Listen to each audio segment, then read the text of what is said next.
आदाब, सत श्री अकाल, वेलकम है आप सभी लोगों का। हेलो एवरीवन, कैसे हो आप सभी। Free online classes and active गुड़िया के चैनल में मैं गुड़िया केसी एक बार फिर से तहे दिल से आप सभी लोगों का स्वागत करती हूं, आप सभी लोगों का वेलकम करती हूं। गाइस, हम कंप्यूटर की क्लास में पढ़ रहे थे रैम के बारे में। मैंने आपको बताया रैम दो प्रकार के होते हैं, एक रैम होता है एस रैम और एक होता है डी रैम। ठीक है, एस रैम की बातें हमारी हो चुकी थी। सबसे फास्ट, बहुत तेजी के साथ चलने वाला आपका रैम होता है एस रैम, और बहुत मतलब हर जगह उसका यूज नहीं होता है, क्योंकि हर जगह डी रैम का यूज होता है। ठीक है, तो आज की जो क्लास है आपकी कंप्यूटर की है, और कंप्यूटर में हम पढ़ रहे हैं जो आपका वो है रैम। रैम आपका दो प्रकार का है, एक होता है एस रैम और एक होता है डी रैम। एस रैम इसके पहले की क्लास में मैंने पढ़ा दिया है, और आज जो हम पढ़ेंगे डी रैम के बारे में पढ़ेंगे। यानी आज जो हमारी बात होगी वो होगी डी रैम के बारे में। ठीक है, डी रैम क्या होता है, पूरा नाम क्या होता है, एक बार एस रैम के बारे में मैं आपको बात रिवीजन कराते हुए तब मैं चलती हूँ डी रैम की तरफ। एस रैम क्या होता है, तो बहुत तेजी के साथ करने वाला, बहुत तेजी के साथ चलने वाला ये होता है मेमोरी। रैम होता है ये कैश मेमोरी का एक उदाहरण होता है, एक कैश मेमोरी का ये पार्ट होता है। इसमें किसका यूज किया जाता है, तो इसमें ट्रांजिस्टर का यूज किया जाता है। किसमें, आपके एस रैम में। ठीक है, एस रैम का पूरा नाम स्टैटिक रैंडम एक्सेस मेमोरी होता है। यह बहुत ही फास्ट होता है और बहुत ही क्या होता है, एक्सपेंसिव, यानी महंगा पाया जाता है। किसके अकॉर्डिंग, तो डी रैम के अकॉर्डिंग। ठीक है, इसे सबसे पहले आईबीएम की कंपनी ने यूज किया था। सिस्टम था उस समय 360 और मॉडल था 95। कंप्यूटर में एस रैम का यूज किया गया था। ये कैसा रैम होता है, तो ये आपका नॉन रिफ्रेशिंग रैम होता है। अब किसकी बात होने वाली है, तो इसका यूज मैंने बताया भी था कल आपको कि ATC air traffic control system में, यानी जो एरोप्लेन वगैरह चलते हैं उसका जो ट्रैफिक बताने का काम करता है, उस सब चीज़ों में एस रैम का यूज होता है। ठीक है, और जितने भी शेयर मार्केट है, मुंबई की जो शेयर मार्केट, सबसे अधिक मुंबई का ही शेयर मार्केट बहुत ज़्यादा फेमस है ना, तो वहाँ जो शेयर मार्केट के कंप्यूटर में जो यूज किया जाता है वो आपका यही होता है, एस रैम होता है। तो आज हम क्या बात करने वाले हैं, तो आज हम बात करने वाले हैं डी रैम के बारे में। ठीक है, क्या होता है डी रैम का पूरा नाम, तो होता है डायनेमिक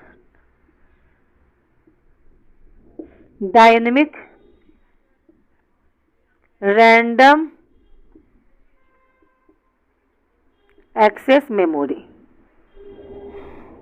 ठीक है, डायनेमिक रैंडम एक्सेस मेमोरी, ये पूरा नाम होता है किसका, डी रैम का। ठीक है, क्या काम होता है, किस तरीके से यूज किया जाता है, अब हम इसके बारे में चर्चा करेंगे, इसके बारे में हमारी बातचीत चलेगी।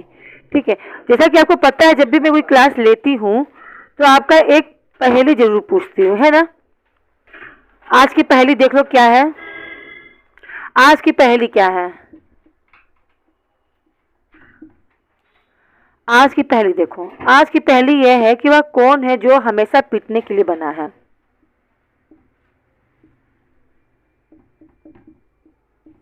वह कौन है जो हमेशा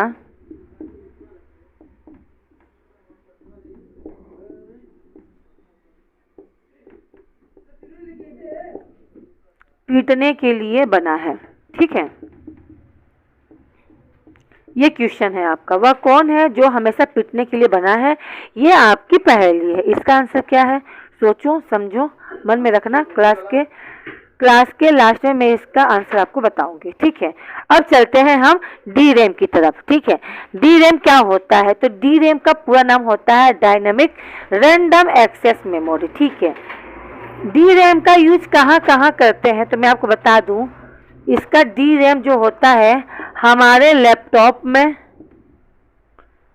ठीक है, हमारे पीसी में, हमारे स्मार्टफोन में, जो हम लोग स्मार्टफोन का यूज करते हैं। ठीक है, आपके मोबाइल में जिस रैम का यूज हुआ है ना, वो आपका डी रैम है। ठीक है, याद रखना इन सभी, ये कौन सा रैम है, तो ये आपका डी रैम है। ठीक है, डी रैम का ही यूज किया जाता है किसमें, जो भी हम अपना मोबाइल यूज करते हैं उसकी बात कर रहे हैं। ठीक है, क्लियर है, आ जाओ। और क्या है, तो ये कैसा मेमोरी है, तो ये आपका रिफ्रेशिंग मेमोरी है। ये कैसा है आपका, कैसी मेमोरी होती है, तो ये आपकी रिफ्रेशिंग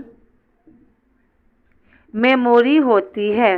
रिफ्रेशिंग मेमोरी समझते हो आप, जैसे कि इसमें जो ट्रांजिस्टर लगे होते हैं इस तरीके से होता है। जैसे मान लो 6 गिलास हैं, ठीक है, यहाँ छेद है, फिर दूसरे यहाँ नीचे गिलास रखा गया है, फिर नीचे रखा गया है, तो इसमें पानी भर दिया तो ये पानी टप टप करके नीचे वाले में जाएगा, इसका पानी इसमें भरेगा, फिर इसका पानी इसमें भरेगा, फिर एक नीचे एक बर्तन रखा है आपने, इसमें भरेगा। तो इसके नीचे यहाँ से ऊपर जाने के लिए कोई पाइप नहीं लगी है, ठीक है, यानी पानी यहाँ से इसमें गिरा, इसमें से इसमें गिरा, इसमें से इसमें गिरा, और फिर आप क्या करते हो, इसी जो भी बर्तन है उसे उठा के फिर पानी उसमें डालते हो, फिर पानी इसमें से इसमें जाता है, फिर इसमें आता है, फिर नीचे आता है, ठीक है। यानी बार बार आप क्या करते हो, वही पलटने का काम करते हो, यानी बार बार क्या करता है, अपने आप को रिफ्रेश करता है। क्या करता है ये, आपको अपने आप को बार बार ये रिफ्रेश मांगता है, क्योंकि इसमें जो यूज किया जाता है इलेक्ट्रिसिटी यूज होता है, ठीक है। यानी बार बार इसे बदला जाता है। आपका क्या काम करने की जो गति होती है ना, बिजली का जो सप्लाई होती है वो ट्रांजिस्टर के थ्रू फैलता है और एक दूसरे पर क्या होता है, वार करता जाता है, यानी फैलाता हुआ जाता है। इसी की वजह से इसे क्या कहते हैं, रिफ्रेशिंग मेमोरी कहते हैं। ये क्या होता है, तो ये आपका चिपर होता है, यानी कि एक तरीके से ये चिप होता है। डी रैम का क्या होता है, तो यह एक चिपर होता है, यानी चिप होता है।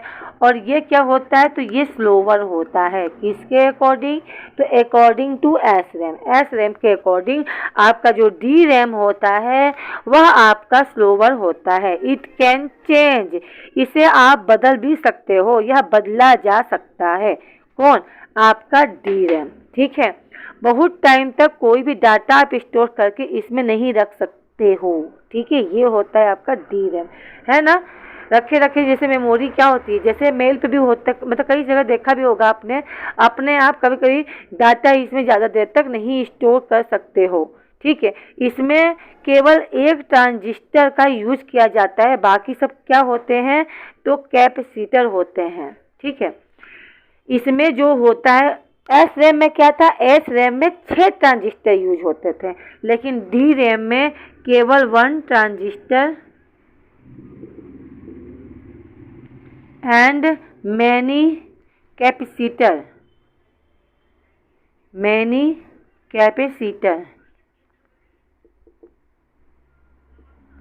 ठीक है। एक ट्रांजिस्टर और मैनी कैपेसिटर का यूज किया जाता है, ठीक है। कैपेसिटर और ट्रांजिस्टर की बात की जाए तो 1955 में से लेके 1964 में ही आ गया था। क्या सेकेंड जनरेशन में आया था ट्रांजिस्टर, मैंने पढ़ाया था आप लोग को, अगर याद होगा तो। अगर कोई पूछ ले कि ट्रांजिस्टर का यूज कौन से जनरेशन में हुआ है, तो आप इसका आंसर क्या बताओगे, सेकेंड जनरेशन में, है ना। पहले जनरेशन में किसका यूज आया था, वैक्यूम ट्यूब, है ना, फिर ट्रांजिस्टर, फिर आईसी, फिर माइक्रो प्रोसेसर, और 5वीं जनरेशन में आपका आया था एआई, आर्टिफिशियल इंटेलिजेंस, ठीक है। तो ये जो ट्रांजिस्टर की बात मैं कर रही हूँ, ये सेकेंड पीढ़ी में ही आ गया था। विद्युत प्रवाह को बनाए रखने के लिए कैपेसिटर और ट्रांजिस्टर का यूज किया जाता है। विद्युत जो बिजली आ रही है वो निरंतर हमारे सिस्टम में चलता रहे, कहीं से वो फ्लक्स ना हो, कहीं से रुके ना, कहीं से बंद ना हो, तो ये काम कौन करता है, ट्रांजिस्टर और कैपेसिटर ही करता है, ठीक है। जहाँ जहाँ बिजली जाती है, ठीक है, वहाँ वहाँ काम होता है। इसी की वजह से सारा काम क्या होता है, आपका फास्ट होता है ना। अब यहाँ से बिजली ऑन कर दिया, वो बिजली कंप्यूटर के अंदर पहुँची नहीं, तो कंप्यूटर ऑन कहाँ से हो जाएगा। क्या कभी आप पानी से अपना कंप्यूटर चलाते हो क्या, नहीं ना। आप अपना मोबाइल का चार्ज करते हो, किससे करते हो, बिजली से तो करते हो। इलेक्ट्रॉनिक प्रवाह ही नहीं होगा, उसमें कैपेसिटर ट्रांजिस्टर का यूज ही नहीं होगा आपके डी रैम में, तो बिजली कहाँ पहुँचेगी, प्रवाह ही नहीं होगा, है ना। तो ये काम नहीं कर पाएगा, कहने का मतलब ये है, ठीक है। ये क्या होता है, तो वेरी चीपेस्ट होता है, वेरी स्लो होता है। इसका जो कैपेसिटर होता है ना, कैपेसिटर जो होता है, जो बिजली को प्रवाह करने की जो क्षमता होती है वह उसका जीबी में होता है। जीबी समझते हो ना, गीगाबाइट, ठीक है। जो सबसे पहले डी रैम की बात की जाए तो, ठीक है, डी रैम की बात की जाए तो तोशिबा, ठीक है, याद रखना, तोशिबा नाम की कंपनी ने सबसे पहले बनाया था आपका क्या, डी रैम का जो क्या था यूज किया था। तोशिबा नाम की कंपनी ने टास्कल BC 1411 नाम से कैलकुलेटर में डी रैम का यूज किया था। ये क्वेश्चन पूछ सकता है कि डी रैम का यूज किसने किया था सबसे पहले। तो आप इसका आंसर लिख सकते हो। तोशिबा नाम की जो कंपनी थी, तोशिबा कंपनी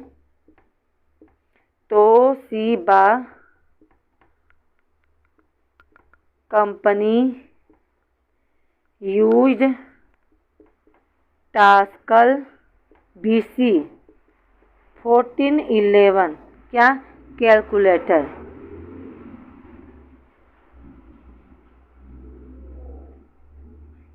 यूज किसका? डी रैम का यूज किया था। किसका? डी रैम का यूज किया था। तोशिबा कंपनी ने टास्कल BC 1411 करके। ठीक है, आपको दिखाई नहीं दे रहा ना, रुक जाएगा जस्ट 1 मिनट। आई होप सब कुछ क्लियर होगा, है ना? इतना चीज क्लियर हुआ? ठीक है, मैं हट जा रही हूँ। इसी ने यूज किया था, आपका इलेक्ट्रॉनिक कैलकुलेटर था ये तोशिबा नाम का जो ये आपका बना हुआ है, ये क्या है? तो ये आपका इलेक्ट्रॉनिक कैलकुलेटर है, याद रखना। इलेक्ट्रॉनिक कैलकुलेटर, ये क्या है? आपका इलेक्ट्रॉनिक कैलकुलेटर है, टास्कल BC 1411 नाम का। डी रैम में मेमोरी सेल में ट्रांजिस्टर तथा क्या होते हैं? कैपेसिटर लगे होते हैं। इसका प्रयोग वीडियो गेम, नेटवर्किंग हार्डवेयर और सिस्टम की मेमोरी में प्रयोग किया जाता है। ठीक है गाइस, डी रैम में क्या होता है? एक मेमोरी सेल लगा होता है। आई होप सब कुछ क्लियर होगा, इतना तो है ना। डी रैम में क्या होता है? तो मेमोरी सेल, ट्रांजिस्टर, कैपेसिटर लगा होता है, जिसका यूज किस लिए करते हैं? इतना जान लो। डी रैम में किसका यूज होता है? ट्रांजिस्टर और कैपेसिटर दोनों का यूज होता है। एस रैम में केवल 6 ट्रांजिस्टर का यूज होता था, लेकिन डी रैम में 1 ट्रांजिस्टर और मेनी कैपेसिटर का यूज होता है। ठीक है, और इसी की वजह से हम क्या कर पाते हैं? अपना game, video game, networking, hardware, system memory में जितना भी काम कर पाते हैं ना, वह इसी की देन है। किसकी? डी रैम का। ठीक है, वीडियो गेम के लिए आप PC या लैपटॉप या मोबाइल, है ना,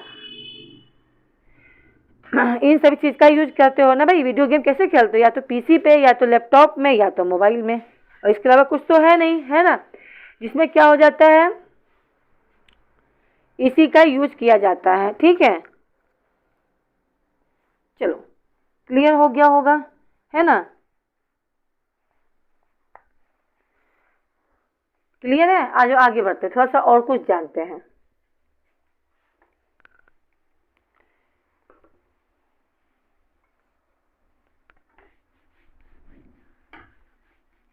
डी रैम में और क्या होता है? तो डी रैम बहुत जल्दी हीट हो जाता है। किसके अकॉर्डिंग? तो आपके एस रैम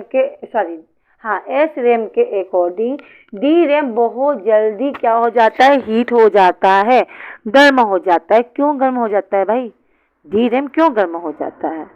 वह इसलिए गर्म हो जाता है, आपने देखा भी होगा, मोबाइल पे लेके हम फोन पे बात करते रहते हैं और कंटिन्यूस करते रहते हैं, लंबा समय तक उसे चलाते रहते हैं ना, तो हमारा मोबाइल हीट होने लगता है। तो बाप मोबाइल बहुत ज़्यादा गर्म हो गया है, इसे रख दो। मोबाइल में बहुत देर तक बात करते रहते हैं तो वो हीट हो जाता है। क्यों? क्योंकि उसमें क्या होता है?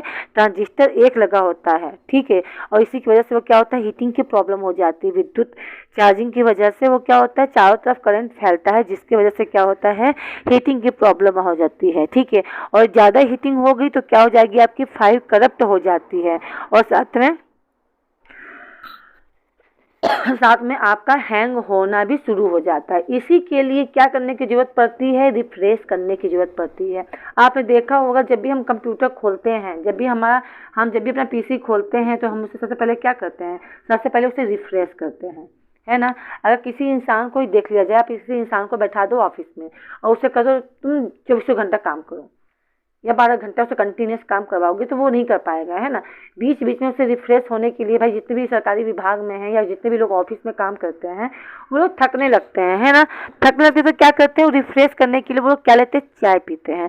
उसी प्रकार कंप्यूटर में भी क्या होता है, बिजली का प्रवाह होता है जो खुद गर्म होता है, ठीक है, और हीटिंग की वजह से करप्ट होने का डर रहता है, इसलिए क्या करता है तो अपने आप को वापस रिफ्रेश मांगता है। रिफ्रेश करने से क्या हो जाता है, सारी फाइल आपकी मेंटेन हो जाती है, ठीक है।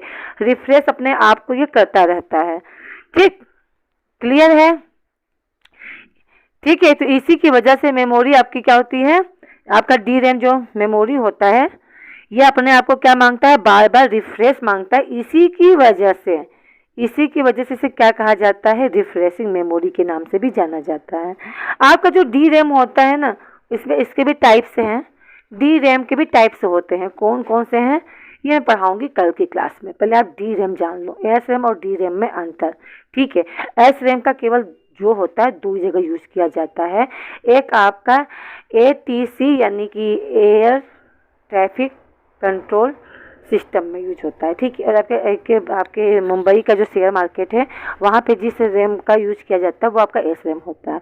इसके अलावा हम जितना भी लैपटॉप, इस समय जितना भी आप लैपटॉप खरीदोगे, पीसी खरीदोगे, मोबाइल खरीदोगे, स्मार्टफोन यूज करोगे, उसमें डी रैम होता है। डी रैम में भी कई सारे प्रकार होते हैं, ये क्लास हम पढ़ेंगे कल, ठीक है। इसके टाइप्स, डी रैम के टाइप्स को पढ़ेंगे कल की क्लास में, पूरा डिटेल फाइनल करेंगे और उसके बाद हम पढ़ेंगे रोम के बारे में। अच्छा, मैंने एक क्वेश्चन पूछा था, अगर आपको याद हो पहेली, तो मैंने आपसे एक पहेली पूछी थी। पहेली क्या थी आपकी, कि वह कौन है जो हमेशा पीटने के लिए बना है। वह बना है पीटने के लिए है, उसे बनाया गया है केवल पीटने के लिए। तो इसका आंसर देखो क्या है, आंसर है आपका ढोल। भाई ढोल किस लिए बना है, पीटने के लिए तो बना है ना। तो ये रहा आपके पहेली का आंसर। आई होप क्लास पसंद आया होगा। डी रैम के बारे में पूरा डिटेल जानना चाहते हैं तो कल की क्लास का वेट करना पड़ेगा, ठीक है। मिलते हैं नेक्स्ट क्लास में, तब तक क्लास को लाइक करना, शेयर करना, चैनल पर पहली बार हो तो सब्सक्राइब करना बिल्कुल नहीं भूलना। मिलते हैं नेक्स्ट क्लास में, okay bye bye, see you.